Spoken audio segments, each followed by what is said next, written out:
Prince William and Kate Middleton made their first solo outing as the Prince and Princess of Wales on Thursday as they went to see the many tributes, flowers and other gifts laid in memory of the Queen.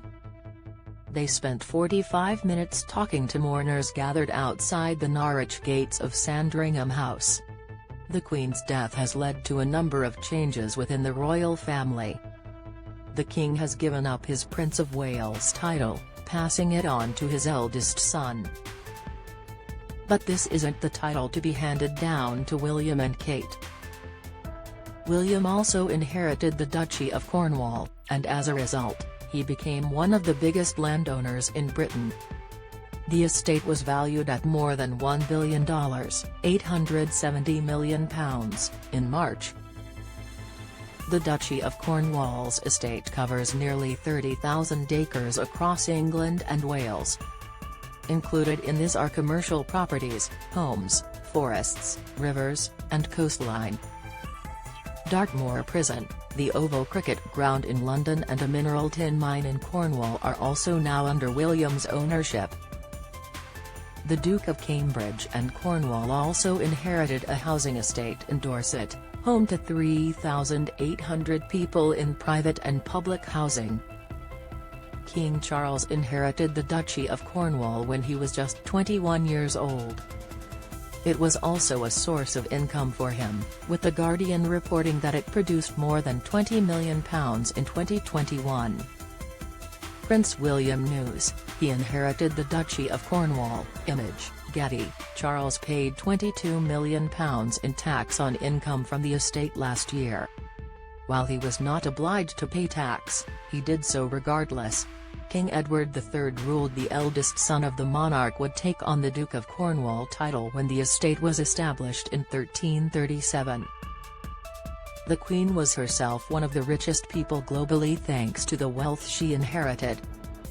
However, she also made some shrewd investments during her reign. She was estimated to have a net worth of £340 million by the Sunday Times in 2016. Every year, the royal family receives funding from the sovereign grant, coming from the Treasury and funded by taxpayers. The agreement dictates that the royals surrender their profits from the Crown Estate in exchange for the grant. The Crown Estate is the collection of lands and holdings belonging to the family, such as Regent Street in London and the Ascot Racecourse. Read more. Prince Harry's uniform ban follows precedent. Queen herself imposed. Prince William news: Kate and William at Sandringham. Image, Getty. In the year 2022-23, taxpayers' sovereign grant will give £86.3 million worth of funding to the royals. This money is used to pay for royal duties and engagements.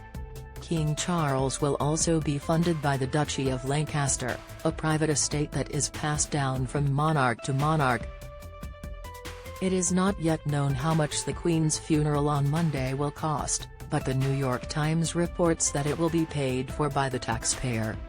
This could anger some, however, given the country is in the midst of a cost of living crisis with many families struggling to meet basic needs. Don't miss in fumes as NHS cancels mum's appointment due to Queen's funeral. Insight: anti-monarchy protesters slammed for bad taste. Analysis: royal truce as William and Kate join Meghan and Harry for dinner after. Insight: Prince William news: William now owns the Oval. Image, Getty. Prince William news: the royals have multiple income streams. Image, Getty. Baronin Menon, a professor of European politics and foreign affairs at King's College London, told the US newspaper that British people will likely be supportive of the funeral regardless. He said that British people are very good at living with that contradiction. Because the funeral is the funeral and it's her. Mr. Menon added that it gives the UK the opportunity to host the biggest diplomatic jamboree ever.